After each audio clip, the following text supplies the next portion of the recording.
Well, the Big Easy didn't take it easy on the Dallas Cowboys in Week 2. 44-19 the final, as Nolans does everything and more to their game plan, getting things set for the Cowboys, and they handle the punishment. They hand the punishment off.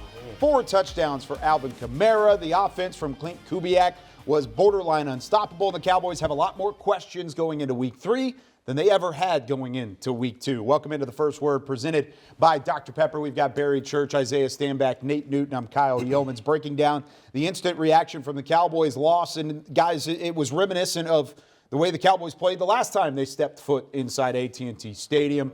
Not the memory the Cowboys fans wanted today, whenever the home friendly confines were not so friendly. But, I mean, fact of the matter is they just weren't good enough today. Yeah, they weren't good enough today. And I believe the only, phase that really showed up today was special teams, the weapon that Aubrey is. Other than that, offensively, defensively, it was a no-show if you look at it. Defensively, there was 2 things that really stuck out to me and surprised me. One was the way that New Orleans was able to handle Dallas in the trenches. I mean, it was kind of a bully ball when you look at it. The way that Alvin Kamara was able to run the football out there, and the time they gave Derek Carr to go back there and pretty much pick apart this secondary. And the other thing that pretty much stood out to me was the explosive plays. Last week we looked at that defense and they kept everything in front of them. They rallied, they tackled, they got pressure on the quarterback, and they made it look easy. Today, Derek Carr had all the time he wanted back there, and I know rush and cover work together. That defensive line and that secondary, they work together. But when that defensive line cannot get after the quarterback and he has time back there with the level of play that Derek Carr has had these past couple games, I mean, you look at it, he was able to pick this team apart, and the explosive plays were huge against this secondary and this defense overall. Yeah, Dr. BC just hit on everything right there. I mean, the reality is Dallas could not afford to have a game against a high-powered offense like the New Orleans Saints. If you guys watched the pregame show, the one thing we said was New Orleans could put up some points. They did it in Week 18 last year with 48 points. They put up 47 last week against the Carolina Panthers outfit that nobody really knew if that was real or not. Well, you have to go back to last year to see that, yes, it is real. And this week it showed up again because we were unable to put some pressure on them, just like Carolina was unable to apply pressure. And when you don't apply pressure on a team that's used to putting up a bunch of points, they are going to ring up the scoreboard against you. It doesn't matter who you are if you have a star on the side of your helmet. Dallas did not get home. That means they gave up big plays. Offensively, where's the run game? Yeah. Where's the run game? Well, we had 68 yards rushing on 21 attempts. That's a 3-yard average, okay? You're not going to run that play 3 times in a row and get a first down. So they have to find some kind of a running game. And if you don't get that, then you're going to be asking Dak to throw yourself into victory. And I'm not sure Dallas has the weapons this year to get that done. I mean, the explosive plays that Barry talked about, 70-yard bomb, 58-yard screen by Alvin Kamara. His game was just so complete. I mean, he had 15 yards rushing on 20 carries, and then he turned around with minimal catches and got another 65-yard.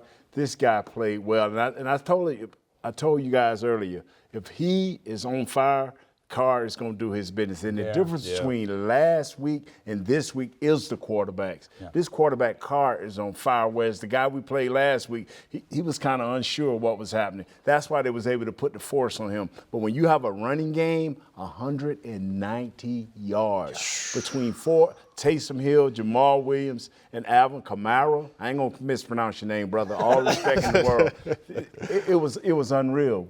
We could not set, and I'm talking about Mike, the coach could not set the defense. He didn't know whether to stay in base, which they started out the first half. They ran base, but they only ran 13 plays with, 17, 18 minutes into the game? Or they only had 13 plays. Most of them was the explosive plays that Barry talked about. Let's talk a little bit more about that defense, because I think in Week 1, when you looked at it, you said the linebackers were flying around. There was sticky coverage on the outside. You played with some physicality. The defensive line held their own. I think all 4 of those elements took a step back this week. Yeah. All 4 of them. Yeah, without a doubt. You talk about sticky. I mean, the offensive linemen for the New Orleans Saints, they must have had some type of stick 'em on them or whatever you're going to call it, because it seemed like those guys on the defensive line, Parsons, D-Law, Odigizua, those guys, they couldn't get off blocks. And if you looked at it, we understand the player that Parsons is. We understand that he's up for the Defensive Player of the Year, and he could be one of the best defensive players there is in the National Football League. But you got to be able to beat those running backs on a one-on-one blocks. I mean, how many times did we see in those explosive plays, they left Alvin Kamara one-on-one with Parsons right there, and he was able to pick up the block, and Derek Carr was able to step up in the pocket and get those huge chunks. That's why I say rush and cover, they work together. You know, the secondary back there, you can't cover forever. You need your defensive defensive line to get home, especially when you have a mismatch like that. When a defensive player of the year candidate versus a running back, you got to be able to take advantage of those. Yeah, one of the things we were concerned about going into this game was the fact that what the New Orleans Saints put on tape last week against the Carolina Panthers was sideline to sideline. Yeah. Right? 53.5 yards, making you cover the entire field. Whether that was with Alvin Kamara, whether that was with Taysom Hill, whether that was with Rashid Shaheed, or Chris Olave.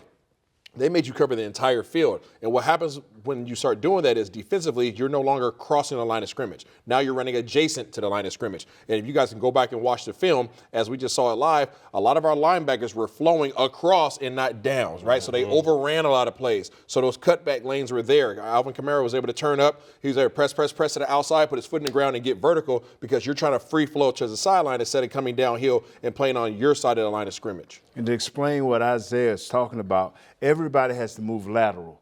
That's from the one technique or your nose guard and your three technique. They have to maintain their gaps all the way to the sideline. They didn't. So now you leave a big gaping hole for your linebackers. Yeah. They can't cover two gaps. Yeah. Our inside guys, once again, did not do their job. And then when they needed to slam up in there, they had no problems with their deuce block, center guard on the one technique, moving him out, going to Kendricks. They didn't have a chance. Yep. Our two guys inside the one technique over the center and the three technique over the guard has to be more consistent. Yep. They were dominated in the trenches, both on the defensive line and the Cowboys' defensive line washed out of the play like you're talking about there. But then you flip it to the offensive line. Was that where the offensive struggles began in your eyes? Because Dak Prescott rarely had a clean pocket to throw. The guys, in terms of receivers, even then they were covered up all the way through. It just wasn't good enough on the offensive end, but where does it start for you? Yeah, it's got to be in the trenches as well. I mean, I talked about the defensive line getting handled. The offensive line got handled as well if you look at it. I mean, Isaiah, you pointed it out earlier. Where was the rushing attack? We all understand when you have this Cowboys team clicking on all cylinders, they're balanced. They have a great rushing attack as well as Dak Prescott's able to pinpoint and pick apart secondaries. But when you take one of those aspects away and, like you said, force it all on Dak Prescott's shoulders, that's when it becomes ugly because he starts to press it. He starts to hold the ball in the pocket a little bit too long, and we saw those defensive linemen be able to get after him, punch the ball out a couple times, and like you said, those wide receivers out there, they were getting locked up. You need a little bit more separation. CeeDee Lamb can do what he got to do, but those other guys with those one-on-one opportunities, they got to be able to take advantage. Yeah, and they have to find some more weapons. Yeah. And that's one of the things I know we talked about in training camp, right? And a lot of content that we provided there was if one person goes down, if one receiver goes down, or one of your weapons, they even have to be a receiver. Who was the weapon that was down today?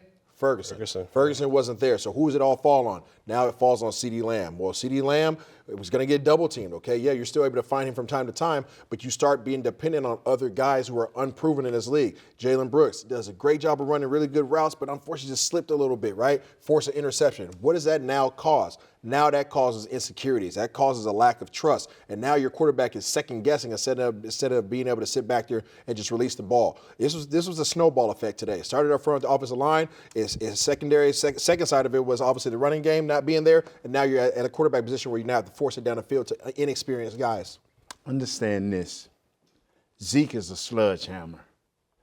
We had to play him out of position. We threw him some screens, some outside pass. One move, he tackled. Mm-hmm. We can't have that. We have to have Rico Dowdle or either the other young guy, number 42, come in and make plays. Coach, you got to kind of put Zeke to the side sometime. He was not in the best position for him to be successful, and that's Zeke. And I thought I would never say that. I'm Zeke's man, but today he was just out of position. That's the reality. I mean, there might be a situation now where you start looking at Cook, right?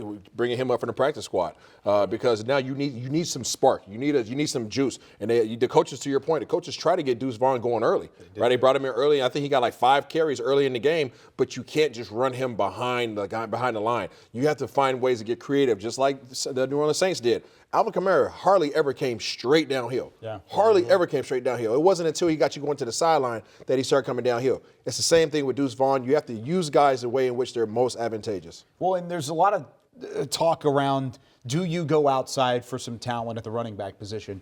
I think today is a pretty good indication that you don't have enough juice in your running back room, because overall, when you look at the way that they've been constructed, and this has been one of the criticisms since training camp, they don't have the home run hitter. There were times today where they were creative and they were outside the tackles and had some space. There were a couple times when we're watching it, we're saying, oh, Deuce Vaughn's got some space. Oh, Rico Dowdell's got some space. There's even one with Ezekiel Elliott in space. And what happened? It took one tackler, one guy from the New Orleans Saints defense that took him down to the ground. You got to be able to evade tackles in space 100%. If you're one-on-one with the defender. They don't have the guy right now to do that in the running back room. Yeah, they don't. I mean, you're 100% right on that. In the open field, you got to take advantage of that. That's one of the hardest tackles as a defender, is when you got nothing but space and you see that running back one-on-one. He has a two-way go. That is where you got to make those plays. You got to be able to at least fall forward for an extra 2 to 3 yards out there. We just didn't see that. They got past the line of scrimmage, like you said, one tackler there to bring them down, and it's a wrap-up tackle. It's a wrap after that. You got to have more juice when you talk about the open field, and we haven't seen that from the running back room yet. Good news. It's only week 2. Yeah, and it's only one loss. It was an embarrassing one, and it was at some points a pitiful one. But at the same time, the Cowboys have a long time to go this season, and they can fix some of these problems moving into next week. It doesn't get much easier, though, because the Baltimore Ravens come to town. Here's some of the stats, very much so one-sided in favor of the New Orleans Saints. They dominate the home opener for the Cowboys, 44-19 at AT&T Stadium. We have Cowboys OT and Cowboys game night coming your way. Further reaction following the Cowboys' first loss of the 2024 season. For Barry Church, Isaiah Stanback, Nate Newton, I'm Kyle Yeoman saying so long for the first word, presented by Dr. Pepper.